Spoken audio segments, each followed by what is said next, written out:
Fala pessoal, bem-vindos aqui ao Bytes of Kafka. Bom, hoje a gente vai falar um pouquinho sobre a política de retenção. A gente sabe que o Kafka permite da gente fazer a retenção dos dados dentro dele por meio do tempo ou do tamanho dos segmentos, e isso a gente chama de política de retenção. Então a gente consegue configurar parâmetros de modo com que a gente possa reter por mais ou menos tempo os nossos dados ali dentro dos tópicos. Porém, a gente tem que prestar bastante atenção porque é muito comum a gente experimentar problemas de perda de mensagens se a gente não configurar uma política de retenção adequada. Mesmo que você esteja em um ambiente resiliente como uma nuvem, tenha bastante CPU, disco sobrando, memória sobrando, você ainda pode experimentar o problema de perda de mensagens ali, né? Se você não prestar bastante atenção ali na política de retenção que você configurou.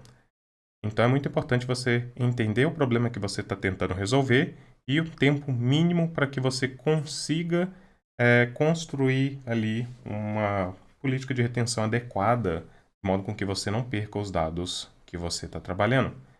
Então a gente tem aqui os nossos produtores, onde eles vão pegar e produzir as mensagens para dentro de um tópico, e os consumidores vão pegar e consumir essas mensagens ali de dentro dos tópicos, né? E à medida que a gente vai produzindo mais ou menos mensagens, o nosso tópico vai crescendo, e esse crescimento ali, ocasionalmente, vai gerar mais segmentos dentro do nosso tópico.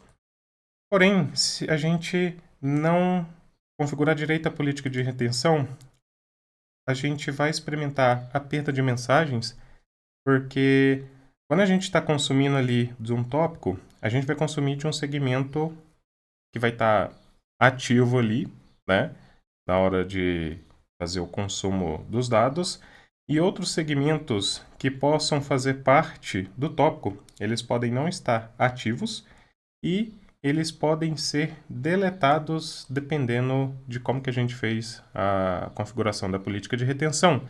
Lembrando que o Kafka vai deletar os segmentos ali baseado em tempo ou tamanho. Não existe uma regra de ouro para a gente saber quando que a gente vai configurar, como e assim por diante. É necessário adequar de acordo com o tipo de negócio que você está trabalhando, né? E a gente pode também experimentar essa perda de mensagens se a gente tiver com a política mal configurada e os nossos consumidores ali estiverem muito lentos e causando um lag ali, ou um problema de rede, e quando a gente voltar ao normal, a gente não ter mais aquelas mensagens ali para a gente poder consumir. Então é muito importante prestar atenção em como que a gente faz a configuração da política de retenção. Aqui temos um exemplo bem simples, né, onde que eu só tenho um único broker ali e eu tenho uma política de retenção bem agressiva, onde que de tempo em tempo eu vou pegar e fazer a deleção dos meus segmentos ali. E a gente pode ver que por meio dos logs, ó, a gente consegue ver que ele está limpando os segmentos ali de dentro do nosso broker de Kafka.